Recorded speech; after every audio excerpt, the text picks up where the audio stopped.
Hello everyone, welcome to another video. In this video, we're going to talk about editing. So editing is an important part of our work because not only it's going to help us to enhance the aesthetic and the technical quality of our image, it also helps us to better realize our creative vision and better to communicate with our audience. Some people say, okay, I know editing, I know dodge and burn, frequency separation, I know all the tools on Photoshop, I've been using Photoshop for many years. Well, I think to understand how to use a tool is easier, but to learn what change you need to make on the image and on what extent, how much change you need to make on that particular aspect is a completely different story, and they usually take much longer time to master. And that's exactly what this video is about. In this video, I'm going to show you 3 tips that will help you to edit your photo more effectively and more naturally. After watching this video, you will have a much better idea of what change you should make on certain image different scenario and different purpose. And you can apply this to your workflow no matter what software you're using. Sounds interesting? Let's get started. Okay, the first thing, understand how light works on different surface. Light falls evenly on flat surface, but as the surface starts curve, the light and shadow start changing. The transition between the light and shadow will be different depends on how curvy it is. So the more curvy the surface, the harsher the transition will be. So as you notice, there are many curved surfaces on our face. Some are more curvy than the other. For example, the nose, the eyebrow will be more curvy than the face and the cheek and the forehead. So the transition between the light shadow will be different on these different surfaces. And our eyes are quite sensitive to this. So why this is important for editing? Because when you do the editing, many people will turn to do this, they smooth the skin. So when you do this, if you're not aware of this transition between light and shadow based on different curve, if you don't understand this, and you accidentally change the transition between the light and shadow, you end up changing the form of somebody's face. Some tools are very vulnerable for this. For example, frequency separation. Actually, there are many photographers complaining about when they're using this process, actually change a person's face too much, and this is exactly the reason. There are some other tools there that actually they're much better in terms of this. For example, dodge and burn. Dodge and burn for me is much less destructive when you're dealing with the transition between light and shadow. This is why I prefer dodge and burn more than frequency separation. But some people say, yeah, dodge and burn is too time consuming, and they're right. You're definitely gonna spend more time when you're doing dodge and burn, but you get a natural result. The other thing is actually there are some really good plugins that will help you to speed up this process. One is I highly recommend is Retouching4me. There are 2 plugins I use almost on every single image that I work on. One is the spot healing tool. The second is the dodge and burn tool. With these 2 plugins, I basically just eliminate like 80% of the workload, and then those like a repetitive time-consuming work can be easily done with just a couple of clicks. I highly recommend that. They also have some other plugins, like for example, the eye enhancement, taking care of the veins on the white part of the eye. Those are super useful as well. So check it out.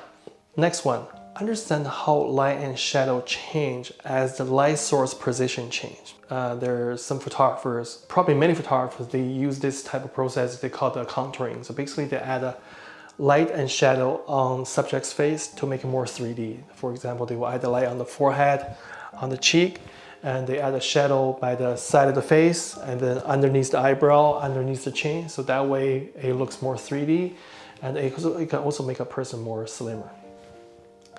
But the problem is this type of contouring only works for certain lighting condition. But as we do photo shoot, the lighting condition could be very different.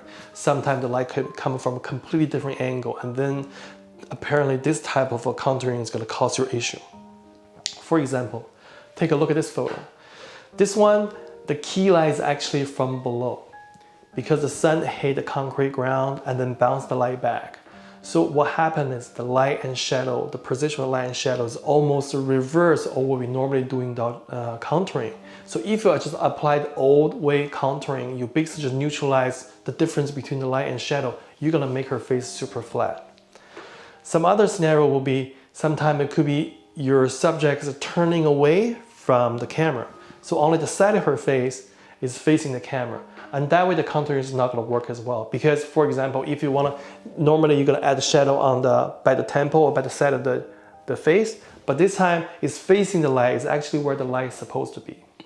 The other situation could be the lighting scenario is the light is uneven. What I mean by that is like one side of the subject's face is much brighter than the other side of, for example, shore lighting. And then on this image, you can also see the light source actually from the side, also a little bit lower position.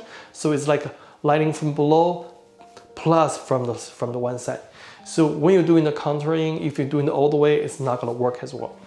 So how exactly are we gonna do this contouring thing? I do think contouring will benefit a photo. We just need to be more careful when we do this. We need to understand how the light and shadow change when the light source position changes. And it's not very hard to do this because you don't have to do like hundreds of photo shoots to understand this. There are some tools can help us to make it much easier to learn. One tool is like this. So I bought this from just like our store, and this is very useful because I can, if I do editing, then I get confused, like, okay, so exactly how this is supposed to be work. And then I basically just grab this, and then I grab like a little light, LED light. I move the light around kind of basically the same position as the photo shoot, and then it'll give me a much better idea of where the light and shadow is supposed to be. And then if you do this long enough, if you do this long enough, you will build a memory, so you don't even need to rely on the reference anymore. You can just do the editing, you can just, because you remember everything. So it's much better to do it that way. So don't just apply contouring no matter what the lighting is. You truly need to understand how it changed, and that way your editing gonna look much more natural. Next one, don't ignore the background. Background is an important part of our portrait, no matter this is on location or this is in studio. Let me give you some example. For example, this shot was in La Push Beach in Washington a couple years ago. So when I took this shot, it was near sunset. It's overcasting day, so you really can't see the difference of the lighting change. The only difference was it's much darker. So in order to make sure I capture enough information, I just overexposed the image a little bit to make sure I maintain enough information.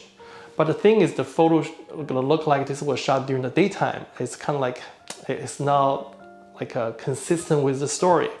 So how can we fix that? So in order, instead of just like dark everything, I only dark the backgrounds. After I dark the background, you can see it matched the story much better. Not just that, it also make my subject a lot more stand out from the background. But it doesn't mean when we're dealing with dark background, editing the background, we always need to darken it. Sometimes you need to do the opposite. So take a look at this image. This photo was shot later on when it's completely dark. I have to use LED light to add more light to the model's face. So basically I just use the LED pointing on a piece of log and bounce back to her face. And then the warm color kind of complement with the background cold color. So it looked pretty good. But the thing is, there's not enough information about the background. There's not enough information to tell where the model was. So to fix that, I need to brighten the background, and not the whole background, just certain area. I figure just above her, that little area need a little bit more brightness. So I just adjust the exposure of that area and reveal some more information on the background, and then the viewer can see more about where the location is. It's much better on telling the story. So let's take a look at some examples about the studio one. So this thing applies to studio as well. Background can change the mood of photo dramatically, even if it's a studio shoot. Sometimes you want the background very nice, evenly lit, very nice and even. So it gives you a feeling of very clean, very high-end commercial fashion look. But sometimes you want to have some gradient in the backgrounds. That way you can direct viewers' attention more to your subject, and they also help to create the feeling that your subject belongs to the background. And of course, in the real world, you probably not capture everything perfectly on camera, and then some work need to be done. The thing is, you need to know what changes you need to make depends on what look you want to create. Of course, there are certain things like the tiny little things, especially on studio shoot, like the paper is not clean, the things like the background is not even, you need to do some actual work for that. And that backs to the plugin as well. And because this work can be very time consuming, but with plugin, it's much easier to do that. Retouching4me has the background cleanup plugin, and then I'll leave the link below, check it out. It's gonna make your work a lot easier, make everything much more effective. The last one, spend some time to learn human anatomy. This will help you a lot on your editing. I'm not saying you need to know every single bone or muscle of a human being, but at least you need to understand these two things. The first is how our facial structure change as we age. The second is the facial structure difference between men and women. So when you do portrait photography long enough, you're gonna have a client come ask you, can you make me look younger? Can you make me look slimmer? But how you do this naturally, you need to understand human anatomy. Not only gonna help you to do this naturally, it also will help you to work more effectively. Let's start from the first one, how our facial structure changes as we aging. So when we're young, the soft tissues under our skin is more firm, more full. But as we aging, they start losing volume. So what happens, like certain area gonna become more obvious than the other. Around the eye area, for example, this area they call the tear trough. When we're young, it's less obvious, but as we aging, the tear trough gonna start extending. It's gonna extend more and more, and then when they do this, the back gonna be more obvious, and then the eye socket feels like it starts sinking in more. And then also around the mouth area, this fold gonna become more and more deeper. Under the corner of your mouth gonna become more and more obvious as well, because the soft tissue under the skin gonna become losing volume, become more saggy. The face is gonna start drooping down. So what happens is the jawline gonna be less defined. So basically, when you're younger, your face is more like this way, but when you get older, your face is more like this way. And there's some other minor difference as well. For example, the distance between the lower of your nose and the upper of your tip gonna be extending. The distance between the corner of your mouth is gonna get it wider and wider. And then when you're young, your mouth line is more like a streak, but when you're getting older, it starts curving down. It's more like a grumpy face. And there's other theory, and then it helps as well, is then people believe like after we grow up, our facial structure stop growing, but your nose still keep growing. So that's why you see many older people, they seem to have a bigger nose, and that's why. So how you can make a person younger? So you basically just reverse all these, right?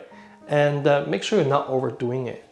So that way you can quickly make someone younger without editing out a single wrinkle. And next one, the facial structure difference between men and women. Some people have a hard time editing portrait of men because they tend to make the guy look girlish, and they don't know why. Actually, it's only two things you need to pay attention to. So the two main difference between men and women is the jawline and the forehead. So the jawline of men is more angled, more defined, but the women's jawline is more smooth. That's one thing. The second thing is the forehead. The women's forehead is more convex and curvy, but the man's forehead is more straight down, and then there's a very obvious convex around the eyebrow area. So these are two main differences.